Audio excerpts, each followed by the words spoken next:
kelompok 4 akan menjelaskan materi tentang seleksi karyawan Directment on the Right Place. Saya Eka Rizka Aulia dengan nomor MPN 2023 16 Dan saya Rina Puspasari dengan MPN 2023 1107.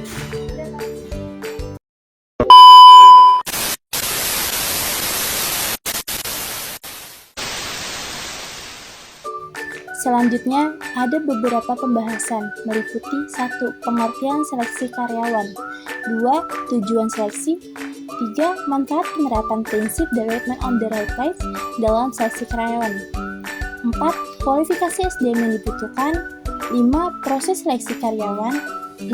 Kesimpulan. Pengertian seleksi karyawan.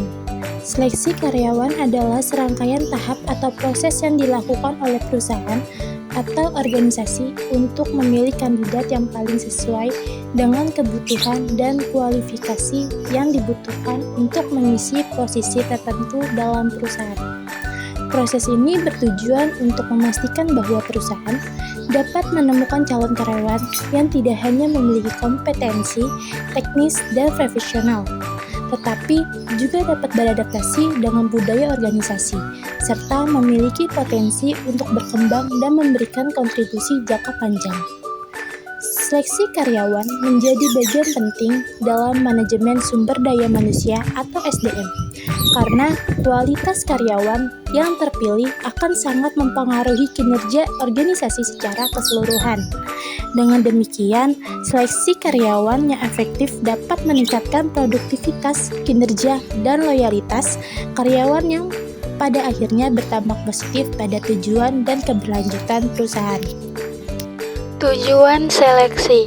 Tujuan seleksi adalah memilih calon karyawan yang memiliki kualifikasi terbaik dan tepat untuk suatu pekerjaan. Ada beberapa tujuan seleksi karyawan sebagai berikut. Yang pertama, mendapatkan kandidat berkualitas. Memastikan bahwa hanya kandidat yang memenuhi kualifikasi dan memiliki keterampilan yang sesuai yang dipilih untuk bergabung dengan perusahaan. Yang kedua, keselarasan dengan budaya perusahaan. Menemukan karyawan yang tidak hanya memiliki kemampuan teknis, tetapi juga nilai dan sikap yang sejalan dengan budaya kerja. Yang ketiga, meningkatkan produktivitas.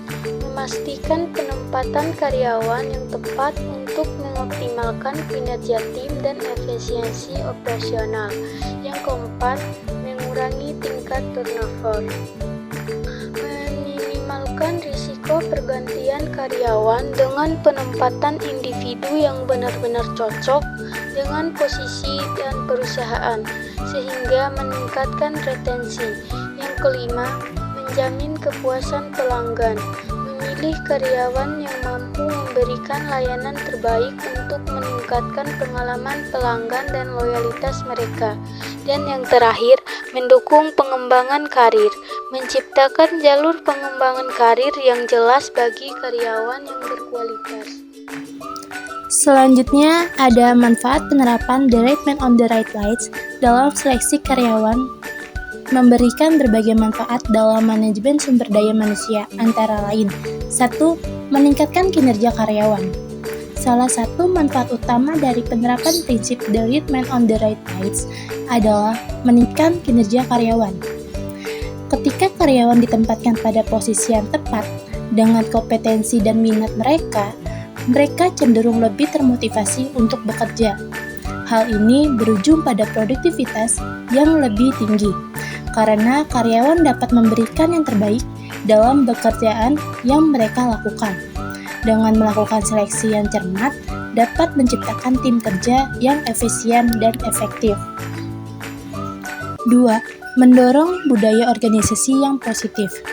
Budaya organisasi yang baik memerlukan keterlibatan karyawan yang tinggi. Dengan memilih karyawan yang sesuai dengan nilai-nilai dan visi perusahaan, dapat mendorong terciptanya budaya kerja yang positif. Karyawan yang merasa terhubung dengan tujuan dan nilai-nilai perusahaan akan lebih berkomitmen dan berkontribusi untuk mencapai tujuan bersama.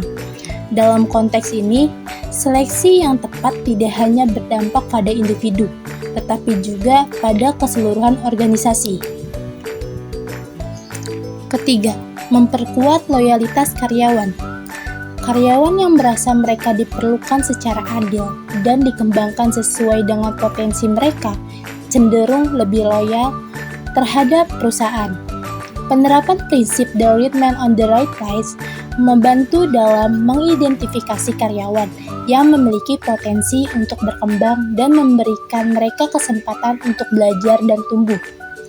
Ini dapat meningkatkan loyalitas mereka, yang pada gilirannya dapat membantu perusahaan dalam mencapai tujuan jangka panjang.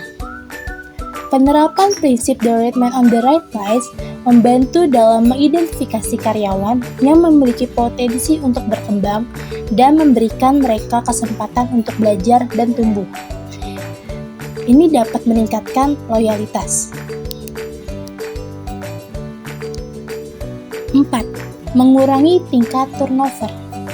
Turnover karyawan yang tinggi dapat menjadi beban bagi perusahaan, baik dari sisi biaya maupun dinamika tim. Dengan menerapkan prinsip the right man on the right place, dapat mengurangi resiko karyawan keluar dari perusahaan. Ketika karyawan merasa cocok dengan peran mereka lebih mungkin untuk bertahan dalam jangka panjang. Ini tidak hanya mengurangi biaya yang terkait dengan rekrutmen dan pelatihan karyawan baru, tetapi juga membantu membangun lingkungan kerja yang stabil dan harmonis. Kelima, meningkatkan inovasi dan kreativitas. Ketika karyawan diletakkan pada posisi yang sesuai dengan keahlian mereka cenderung lebih inovatif dan kreatif.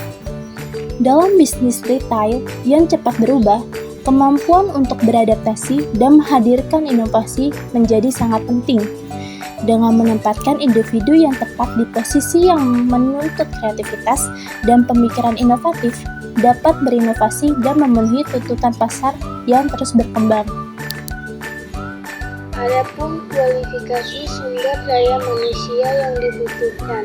Kualifikasi sumber daya manusia yang dibutuhkan meliputi yang pertama ada pendidikan. Minimal lulusan SMK atau SMA dengan preferensi bagi yang memiliki pendidikan tinggi di bidang terkait untuk posisi tertentu. Yang kedua ada pengalaman kerja. Pengalaman di industri retail atau consumer goods diutamakan. Meskipun kerudung juga dipertimbangkan dengan posisi entrepreneur. Yang ketiga kemampuan komunikasi. Keterampilan komunikasi yang baik untuk berinteraksi dengan pelanggan dan rekan kerja. Yang keempat keterampilan interpersonal. Kemampuan untuk bekerja sama dalam tim dan membangun hubungan yang baik dengan pelanggan. Kelima, kemampuan analisis. Keterampilan dalam menganalisis data, penjualan, dan tren pasar untuk mengambil keputusan yang tepat. Yang keenam ada kemampuan teknologi. Familiaritas dengan perangkat lunak, kasir, dan sistem manajemen inventaris. Yang ketujuh ada etika kerja, sikap profesional, disiplin, dan komitmen terhadap layanan pelanggan. Dan yang terakhir ada fleksibilitas, kemampuan untuk bekerja dalam jam kerja yang bervariasi, termasuk akhir pekan dan hari libur. Proses seleksi karyawan. Untuk menemukan calon kandidat yang cocok, maka perlu dilakukan proses seleksi yang sesuai prosedur. Jika proses seleksi tidak dilakukan dengan tepat, maka kemungkinan memilih kandidat yang salah bisa terjadi. Hal ini akan menimbulkan kerugian bagi perusahaan dari segi waktu maupun biaya. Berikut adalah langkah-langkah umum dalam proses seleksi. 1. Pengumuman lowongan. Membuat dan mendistribusikan iklan lowongan pekerjaan melalui berbagai saluran seperti website resmi, media sosial, dan platform job portal. Contohnya, lowongan untuk posisi kasir diiklankan dengan deskripsi pekerjaan, kualifikasi yang dibutuhkan, dan cara melamar. 2. Pengumpulan lamaran. Calon pelamar mengumpulkan berkas lamaran yang terdiri dari CV, surat lamaran, dan dokumen pendukung lainnya. Contohnya, pelamar mengisi formulir aplikasi online dan mengunggah berkas-berkas yang diminta sebelum batas waktu yang ditentukan. Ketiga, seleksi administratif. Menyaring berkas lamaran untuk memastikan kualifikasi dasar sesuai dengan persyaratan posisi yang dibutuhkan. Contohnya, memeriksa latar belakang pendidikan. Contohnya kayak lulusan SMA dan pengalaman kerja, misalnya pengalaman sebelum sebagai kasir di retail. 4. Tes awal. Melakukan tes kemampuan dasar seperti tes psikologi atau tes keterampilan untuk menilai potensi kandidat. Contohnya, tes psikologi dan tes keterampilan numerik untuk menilai kemampuan menghitung dan pemecah masalah. 5. Wawancara. Mengadakan wawancara awal untuk mengevaluasi keterampilan komunikasi, pengalaman, dan kesesuaian kandidat dengan budaya perusahaan. Contohnya, bagaimana cara Anda untuk menangani pelanggan yang tidak puas, untuk menilai kemampuan komunikasi dan problem solving. 6. Assessment Center. Jika diperlukan, melakukan simulasi atau penilaian dalam kelompok untuk menilai keterampilan interpersonal dan kemampuan kerja tim. Contohnya, simulasi pengelolaan tim di mana kandidat harus menyelesaikan masalah dan berinteraksi dengan peserta lain untuk menilai kemampuan kepemimpinan dan kerjasama. 7. Wawancara final. Mengadakan wawancara akhir dengan manajer atau tim terkait untuk keputusan akhir mengenai kandidat. Contohnya, pertanyaan mendalam mengenai pengalaman dan skenario nyata yang mungkin dihadapi di posisi yang dilamar. 7. Pemeriksaan referensi. Memverifikasi pengalaman kerja dan kualifikasi dengan menghubungkan referensi yang diberikan oleh kandidat. Contohnya, menghubungi atasan sebelumnya untuk menilai kinerja dan etika kerja kandidat. 8. Penawaran kerja. Mengirimkan surat penawaran kepada kandidat terpilih mencakup detail mengenai posisi, gaji, dan fasilitas lainnya. Contohnya, mengirimkan surat penawaran kerja kepada kandidat, termasuk informasi mengenai kontrak dan tanggal mulai kerja. 10. Onboarding. Mengadakan program orientasi untuk membantu karyawan baru dengan beradaptasi lingkungan kerja yang baru dan memahami budaya perusahaan. Contohnya, program pelatihan yang mencakup pengenalan terhadap kebijakan perusahaan, pelatihan sistem kasir, dan sosialisasi dengan tim. Adapun kesimpulannya, penerapan prinsip ini sangat krusial dalam memastikan bahwa setiap karyawan ditempatkan di posisi yang sesuai dengan keterampilan, pengalaman, dan potensi mereka. Dengan menempatkan individu yang tepat di posisi yang tepat, dapat meningkatkan produktivitas, meminimalkan tingkat turnover, dan menciptakan tim yang lebih efektif. Prinsip ini juga mendukung pengembangan karir karyawan, meningkatkan kepuasan kerja, dan memperkuat budaya perusahaan yang positif.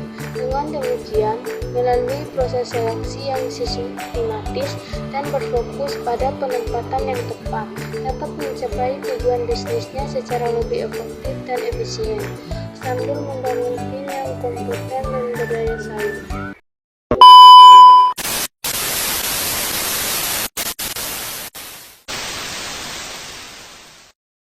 Sekian materi dari kelompok kami. Kurang lebihnya mohon dimaafkan. Wabillahi taufiq wal hidayah. Wassalamualaikum warahmatullahi wabarakatuh.